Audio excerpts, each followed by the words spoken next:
para as eleições de São Paulo. E é claro que no meio de tanta gente que te aconselha, existem alguns imbecis que propõem algumas coisas imbecis porque são imbecis. De pé de manga, você só pode esperar que caia manga. De banana, de bananeira, banana. Então, alguns imbecis chegaram a sugerir ao Boulos, ele nunca falou isso para ninguém, falou em particular para mim, mas eu faço questão de revelar, que queriam que o Boulos usasse nas eleições o fato do Bruno estar doente e talvez não cumprir o mandato. O Boulos, como um sujeito de caráter que é, simplesmente nem ouviu isso aí, e a reação que ele teve, essa ele não me contou, mas eu imagino. Então a gente perde, o Guilherme, um político de carreira, com o DNA político do avô dele, da coragem do avô dele, mas a gente perde um cara muito legal, um cara muito bacana, um ser humano completo e que deixa uma mensagem. Quando você tem algum problema para enfrentar, enfrente. Porque toda vez, isso os médicos dele, que são os mesmos médicos que os meus, a maioria, os médicos dele me disseram, quando você apresentava um problema da doença para o Bruno, ele dizia assim, qual é o próximo passo? Não reclamava, não dizia nada. Qual é o próximo passo? Então, você que esteve competindo diretamente pela Prefeitura de São Paulo com o Bruno, vocês mantiveram um alto nível de discussão política e assim foi até o fim. Pois não, Guilherme, bom dia. Bom dia, Datena. Bom dia a você, a todo mundo que está acompanhando a gente na Rádio Bandeirantes. E antes de qualquer outra coisa, eu quero aqui expressar novamente em público a minha solidariedade a todos os parentes do Bruno, em particular ao seu filho jovem, aos amigos próximos do Bruno, por uma perda, toda perda é dolorosa, mas por uma perda tão precoce. O Bruno tinha 41 anos de idade, um futuro todo aí adiante, e é triste ver uma perda como essa. Sabe, Datena, o que a gente viu acontecer nos últimos anos no Brasil é ver a política ser contaminada por uma coisa tóxica, de ódio, de intolerância. Se alguém é teu adversário político, vira teu inimigo, você deseja o mal, você deseja a morte, você deseja o pior para a pessoa. É lamentável, né? Acho que nós estamos nesse fundo do poço no Brasil hoje, em parte também por isso.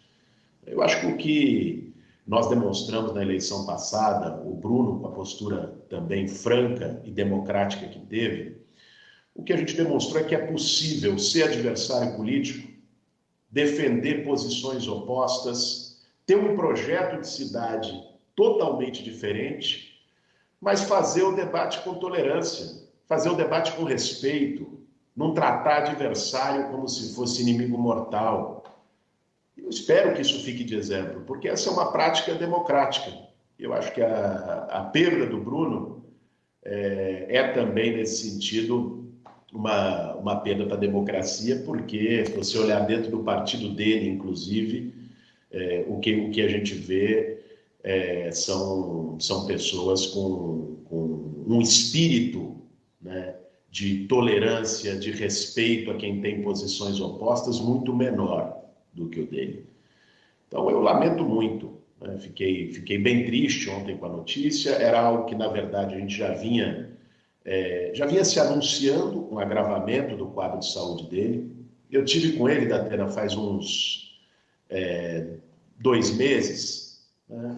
Nós batemos um papo, tomamos um café para conversar um pouco sobre a cidade, para conversar sobre política habitacional. Eu fui tratar com ele, você sabe da minha relação com o movimento sem teto, fui colocar para ele alguns temas de ocupações que precisavam ser, comunidades que precisavam ser regularizadas, né? E mesmo nós mesmo que a gente tenha tido um embate político direto e forte nas eleições, me recebeu com respeito, compreendeu a pauta, atendeu reivindicações do movimento social, de lideranças comunitárias. Foi o último contato pessoal que eu tive com o Bruno antes de agravar o quadro de doença dele. É lamentável. Acho que foi um dia triste, não só para a família, para os amigos dele, mas para a cidade de São Paulo. Olha, o Guilherme tem que dar aula e eu vou fazer só mais uma colocação. O Bruno também, eu nunca pedi nada para político. E antes de ser candidato a vice com ele, ou dele me propor isso, bem antes, eu já conheci o Bruno, mas esporadicamente. Eu visitei uma determinada instituição que precisava de um terreno ao lado que estava praticamente jogado ao léu. E essas pessoas precisavam expandir, que é um trabalho tão importante. Não vou dizer qual é a instituição, mas é um trabalho que lida com crianças, não é? E crianças com muita dificuldade. E o terreno estava lá abandonado, praticamente abandonado, e essa instituição precisava do terreno. Foi a única coisa que eu pedi para político na minha vida. Eu pedi isso para o Bruno. Eu falei, cara, você já esteve lá e você viu a situação difícil que essas pessoas estão e tal. Olha, não demorou 2 ou 3 meses, ele já tinha, com todos os trâmites burocráticos que há, em 2 ou 3 meses ele cedeu esse terreno a essas crianças, primeiro as crianças, né, que agradecem demais. Foi uma coisa assim fantástica. Eu achei o cara tão iluminado e gostei. Comecei a gostar dele a partir dali, como gosto de você também. Mas eu disse e repito, o PSDB sempre foi um negócio tão moderado que os caras falam que os tucanos ficaram sempre em cima do muro. De uns tempos essa parte mudou, principalmente com a chegada do Dória, que é um sujeito agressivo, não fica mais em cima do muro e toma posições radicais. O Bruno era um cara que mantinha o equilíbrio do partido. Eu quero ver sem o Bruno como é que vai ficar o poder em São Paulo e como é que vai ficar a situação aqui em São Paulo. Pois é, Datena, assim, é pública e notória a minha diferença política com o Bruno. As minhas críticas à gestão dele, já fiz inclusive aqui no seu programa, o tema da passagem de ônibus e tantos outros. Fiz durante a campanha, inclusive com alertas sobre as suspeitas que pairam sobre o vice-prefeito, agora atual prefeito de São Paulo. Agora, as diferenças políticas não podem tirar da gente a humanidade. As diferenças políticas não devem fazer com que a gente trate o adversário com intolerância, com desrespeito, como inimigo. Eu acho que se a gente cai nessa, nós vamos fazer aquilo que o caldo político pior no Brasil nos últimos 2 anos, sobretudo de 2018 para cá, tem produzido. Eu não quero reproduzir esse chorume, esse jeito atrasado, esse jeito intolerante e violento de fazer política. E, de fato, se nós olharmos a postura do João Dória, ela já em 2018, quando fez lá a parceria Bolsonaro, e na forma do trato com opositores, na forma do trato com quem discorda, é uma forma muito mais intolerante, né? Representa o pior da régua brasileira na política nos últimos anos. Agora eu espero que a gente possa atravessar esse momento e tirar lições desse momento. A democracia não pode ficar refém de quem faz política com ódio. Bom, Guilherme, a última pergunta, você pode responder rápido, você tem aula agora, não sei nem se dá para responder. Eu falei com o governador Alckmin... eu entro em aula agora, vou dar aula agora às 11 horas, então ainda tem mais uns 5 minutinhos para a gente conversar. É a última pergunta, que eu entrevistei o governador Alckmin e claro que apesar do momento triste e difícil, a gente vive um momento já da política brasileira que a cronologia está alterada. Essa pandemia alterou a cronologia. A discussão política que deveria começar lá na frente já começou com pesquisa e daí por diante. Né? E o governador Alckmin, pela primeira vez, falou de uma forma mais ou menos clara, do jeito dele, para mim foi bem claro, que ele deve ser candidato a alguma coisa. Acho que candidato ao governo de São Paulo. Eu subentendo que é o governo de São Paulo. Acho que. E a corrida política já começou, em que pese as pessoas cinicamente dizer, não estamos falando de política, só estão falando de política. E você já é candidato, praticamente, pelo seu partido. Claro que depende de convenção e tal, mas nós teremos uma disputa acirrada ao governo de São Paulo, que é um dos postos mais importantes do país, né? Você acha que o PT te apoiaria numa corrida ao governo de São Paulo ou não? Datena, eu acho que ainda está muito cedo para você bater o martelo no xadrez eleitoral de 22. Como você falou, é evidente que as pessoas estão discutindo, os partidos, quem atua na militância política, está discutindo as eleições de 22. Eu também, obviamente, trato do assunto. Agora, o que eu acho que a gente precisa considerar, ponderar nisso aí, são duas coisas. Primeiro, é que a eleição, a 1 ano e meio de distância, não pode ser o foco da nossa atuação e das nossas preocupações políticas. Nós temos que tratar dela, discutir ela, não dá para ser hipócrita nesse sentido. Agora, nós estamos com 2.000 pessoas morrendo por dia, nós estamos com 19 milhões de brasileiros com fome. Nós vemos também uma pandemia da fome no Brasil.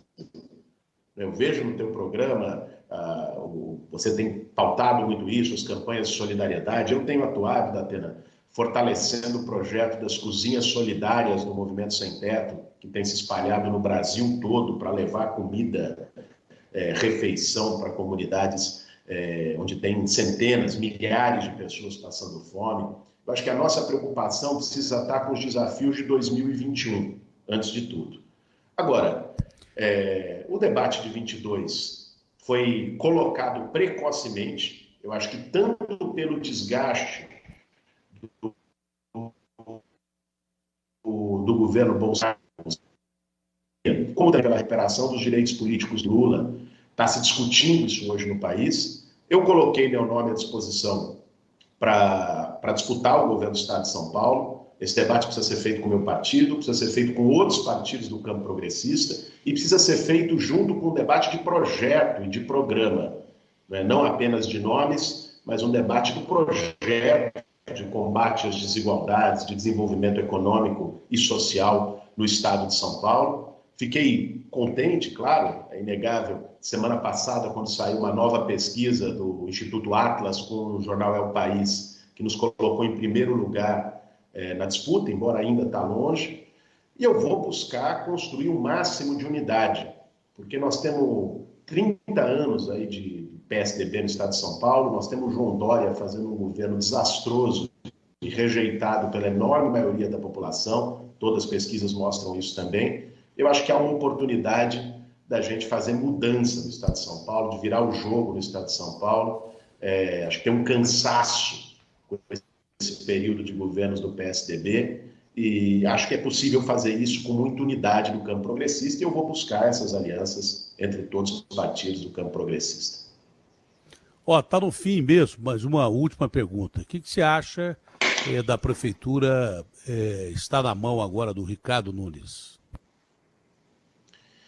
Atena, a gente sempre deseja o melhor para a cidade que a gente vive. Agora, eu alertei isso na campanha, né, sobre as suspeitas que pairam em relação ao Ricardo Nunes. Não são poucas. Eu não o conheço pessoalmente, nunca estive com ele, mas tive acesso, como a imprensa teve também, às denúncias que existem, por exemplo, sobre máfia de creche aqui em São Paulo, do grupo político dele, que teve acordos milionários para alugar imóveis próprios para creches conveniadas, que fez contratos de creches conveniadas com uma série de empresas suspeitas e investigadas. Para parar só nesse ponto, existem uma série de outras suspeitas em relação ao Ricardo Nunes. Nós buscamos trazer isso à luz e a público na campanha, como você mencionou aqui no começo, com todo respeito, naquele caso, a situação de saúde do Bruno Covas. Em nenhum momento insinuamos ou colocamos esse debate na campanha, seria uma coisa desleal, seria uma coisa antiética, e política não pode ser vale tudo, nem na política, nem na vida. tem que se fazer com ética, tem que se fazer com princípios, mesmo que isso às vezes custe votos, mesmo que isso às vezes faça com que você demore mais tempo para chegar no caminho da realização do projeto que você acredita, que você deseja. Agora, em relação ao Ricardo Nunes, nós fomos bastante categóricos. Eu tenho enorme preocupação do que vai ser da cidade de São Paulo nos próximos 3 anos, com um prefeito que ninguém conhece. Acho que São Paulo precisa começar a conhecer quem é que agora assumiu a prefeitura, e sobre quem pairam suspeitas bastante preocupantes. Guilherme, um abraço, bom dia. Você vai perder a aula aí, faltam só 2 minutos. Já Saúde a toda a família aí, um abraço grande. Tchau. Abraço. Obrigado, Datena. Obrigado, um abraço a você, a todo mundo que nos acompanhou aí na Rádio Bandeirantes e até a próxima.